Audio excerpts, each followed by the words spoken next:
Assalamualaikum warahmatullahi wabarakatuh. Perkenalkan, kami dari kelompok 3 akan mempresentasikan hasil diskusi kami yang berjudul Pembentukan Jaringan Embrio dan Diferensiasi Sel dan Jaringan pada Tumbuhan. Dengan anggota kelompok yaitu Livia Dwi Oktaviani, Anissa Dwi Ayuhan, Tata Melinia Pasya Pangesti, Rini Dwi Yulianti, Intan Dia Mega Lestari, Fevi Anggraini, Dia Fitriandini, dan Rifki Alfiana. Dan presentasi pertama akan dibawakan oleh teman saya yang bernama Livia Dwi Oktaviani. Embriologi pada tumbuhan. Yang pertama yaitu pengertian. Embrio adalah calon tumbuhan muda dalam organisme yang berkembang biak secara seksual. Ketika sperma membuahi ovum, maka akan dihasilkan satu sel yang disebut dengan zigot yang memiliki seluruh DNA dari kedua induknya. Kemudian zigot akan mengalami pembelahan secara mitosis yang akan menghasilkan organisme multiseluler yang disebut dengan embrio. Selanjutnya, yang kedua, pembentukan endosperm dan embrio. Endosperm adalah jaringan yang menyimpan makanan untuk diberi ke embrio dan kecambah muda. Proses pembentukan endosperm terjadi setelah proses fertilisasi atau pembuahan yang dapat terjadi setelah proses polinasi atau penyerbukan. Polinasi adalah peristiwa menempelnya serbuk sari di kepala putik. Polinasi tidak selalu diikuti dengan proses fertilisasi. Fertilisasi terjadi jika serbuk sari dan kepala putik berasal dari jenis yang sama, dan jika serbuk sari dan kepala putik sudah sama-sama siap masak dan siap untuk fertilisasi. Saya Anissa Dwi Ayuhan, NIM 19 FAM 124. Saya akan melanjutkan mengenai pertumbuhan dan perkembangan pada tumbuhan. Pertumbuhan adalah pertambahan jumlah sel pada suatu organisme yang bersifat tidak dapat kembali atau irreversible, serta pertambahan ini dapat diukur secara kuantitatif seperti berat, tinggi, dan lain-lain. Adapun perkembangan adalah proses mencapai kematangan fungsi organisme dan dapat diukur secara kualitatif seperti fungsi organ reproduksi dan fungsi organ-organ yang lainnya. Selanjutnya, perkembangan bakal biji dan buah. Bakal biji mengandung zigot dan endosperm. Zigot akan tumbuh menjadi embrio. Endosperm mengandung cadangan makanan yang akan membantu pada saat pertumbuhan dan perkembangan pada tumbuhan. Pada saat pembelahan zigot secara mitosis akan menghasilkan sel terminal dan sel basal. Sel basal akan berkembang menjadi suspensor kulit bakal biji dan akan mengalirkan nutrien dari endosperm, sedangkan sel terminal akan berkembang menjadi proembrio. Biji yang matang, embrio yang dikelilingi kotiledon, endosperm atau keduanya. Pada tumbuhan dikotil akan memiliki 2 kotiledon, sedangkan pada tumbuhan monokotil akan mempunyai 1 kotiledon. Biji akan dilindungi oleh kulit biji, kemudian buah akan mulai berkembang setelah mengalami penyerbukan. Berikutnya yaitu struktur biji. Yang pertama, pada kacang atau tumbuhan dikotil ada kulit biji, plumula, radikula, epikotil, hipokotil, dan kotiledon. Yang kedua, pada jagung atau tumbuhan monokotil ada kotiledon, koleoptil, koleoriza, plumula, radikula, endosperm, epikotil, jaringan buah. Yang terakhir, kulit biji. Nama saya Tata Melinia Pasya Pangesti, NIM 19 FAM 125. Di sini saya akan menjelaskan tentang perkecambahan. Perkecambahan dimulai dari proses imbibisi, yaitu proses masuknya air ke dalam biji, dilanjutkan proses pertambahan fungsi sel yang jelas atau diferensiasi, dan pembentukan organ pada tumbuhan atau organogenesis. Biji dapat berkecambah karena di dalamnya terdapat embrio, yaitu akar lembaga yang berfungsi sebagai akar, lalu daun lembaga yang berfungsi sebagai tempat menimbun makanan untuk fotosintesis, dan alat menghisap makanan untuk embrio. Terus ada batang lembaga, epikotil, ruas batang di atas daun lembaga yang akan tumbuh menjadi batang dan daun. Terus hipokotil, ruas batang bawah daun lembaga yang akan tumbuh menjadi akar. Struktur kecambah meliputi radikula, plumula, epikotil, hipokotil, kotiledon. Radikula adalah bakal calon akar tumbuhan selama masa perkecambahan. Radikula memiliki fungsi yaitu sebagai bagian tanaman yang akan berkembang menjadi akar tanaman yang selanjutnya akan menjadi penyokong dan penyuplai bahan makanan untuk diproses pada bagian tanaman yang lainnya. Terus plumula merupakan bakal calon batang yang tumbuh selama masa perkecambahan. Fungsi plumula sebagai bagian tanaman yang akan mengalami perkecambahan ke atas untuk membentuk batang dan daun. Epikotil merupakan batang di atas kotiledon yang akan tumbuh menjadi batang dan daun. Hipokotil merupakan batang di bawah kotiledon yang akan tumbuh menjadi akar. Lalu kotiledon disebut juga kotil atau daun lembaga. Kotiledon adalah bakal daun yang terbentuk pada embrio. Kotiledon merupakan organ cadangan makanan pada biji sekelompok tumbuhan, sekaligus organ fotosintetik pertama yang dimiliki oleh tumbuhan yang baru saja berkecambah. Pada kecambah, kotiledon berfungsi seperti daun. Kotiledon tidak memiliki anatomi yang lengkap seperti daun sejati. Testa atau selaput yang melindungi embrio tumbuhan berbiji dan berfungsi sebagai kulit biji. Tahap perkecambahan. Nah, dalam berkecambah, biji pun harus melalui beberapa tahap atau proses-prosesnya untuk bisa tumbuh menjadi kecambah. Nah, apa saja tahap-tahapnya? Saya akan menjelaskan pada gambar berikut ini. Nah, ini adalah proses perkecambahan biji. Bagaimana prosesnya? Kita lihat ya. Ini yang kita gambarkan di sini ini adalah gambar biji. Ini ceritanya bijinya masih dalam keadaan dorman, masih tidur, belum berkecambah. Nah, bagian ini yang paling luar adalah kulit biji.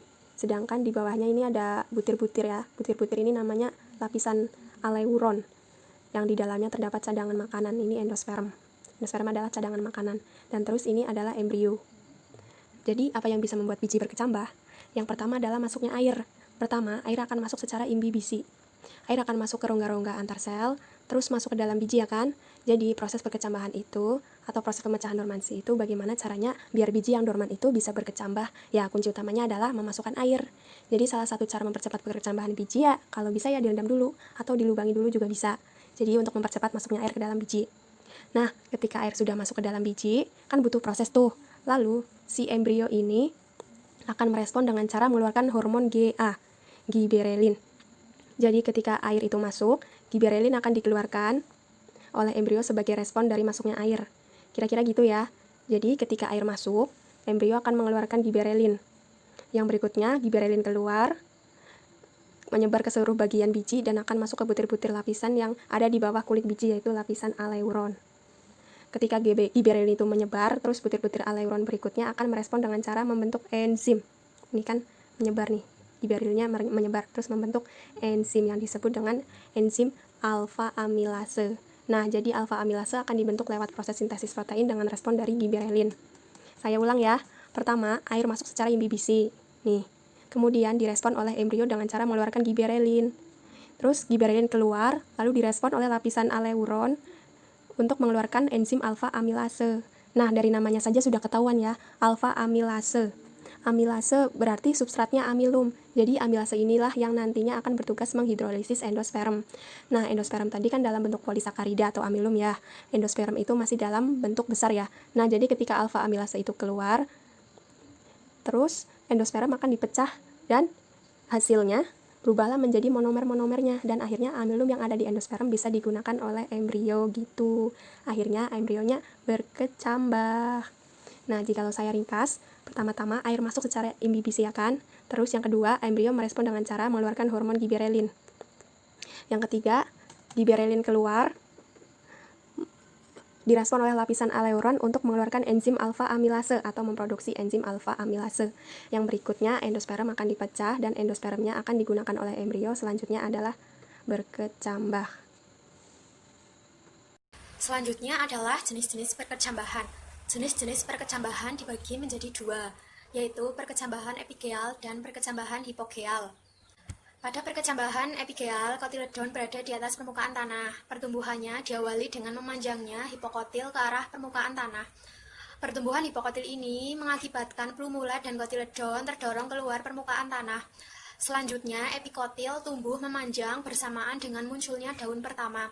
Kotiledon berfungsi untuk memberi makan bakal daun dan bakal akar sampai keduanya mengadakan fotosintesis. Contoh perkecambahan epikeal adalah perkecambahan kacang hijau. Selanjutnya, pada perkecambahan hipokeal, posisi kotiledon tetap berada di dalam tanah. Epikotil tumbuh memanjang ke arah permukaan tanah. Pertumbuhan epikotil ini mengakibatkan plumula keluar sampai di atas permukaan tanah.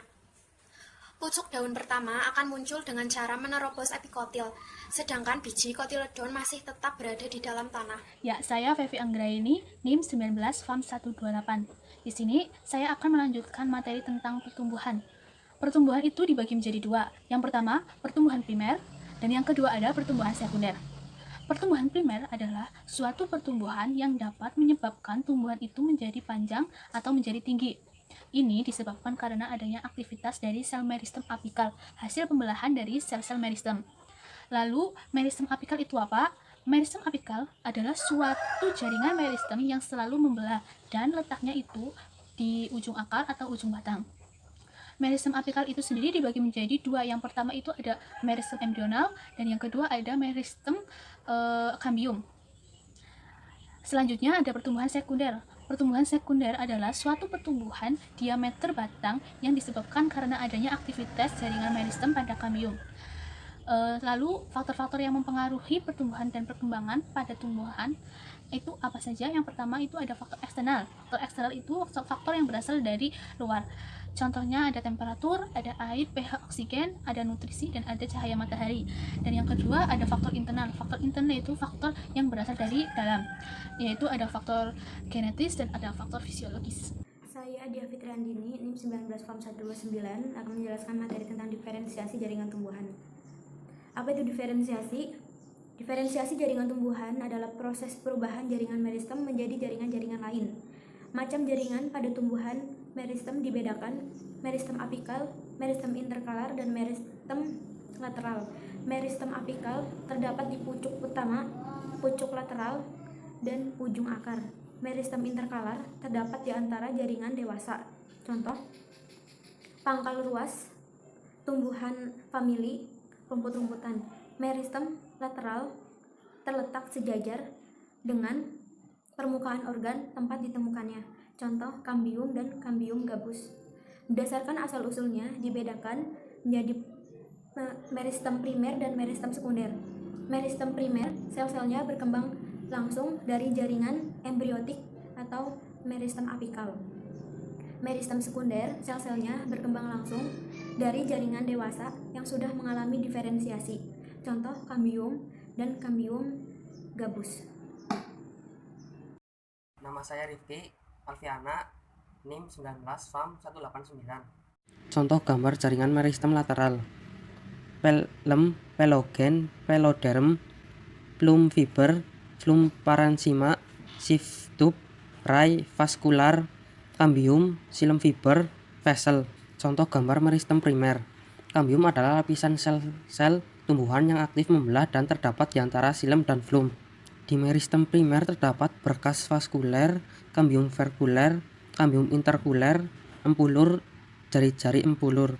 Contoh gambar meristem apikal: terdapat ground meristem, apikal meristem, protoderm, protokambium.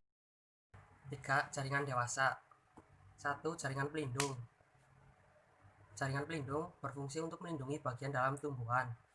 Di jaringan pelindung terdapat devirat epidermis yang terdiri dari stomata, trikoma, sel kipas, sistolit, sel silika, dan sel gabus. 2. Jaringan dasar. Yang ketiga, jaringan penyokong. Jaringan skelenkrim tersusun oleh sel-sel mati yang seluruh dinding selnya mengalami penebalan. Jaringan pengangkut terdiri dari perisikel, endodermis, protoxilem, phloem, metaxilem. Contoh gambar xilem: terdapat epidermis, kortek, pits, kambium, xilem, dan phloem. Contoh gambar phloem: terdiri dari pores, nukleus, combined cell, sheath plate, sheath tube member.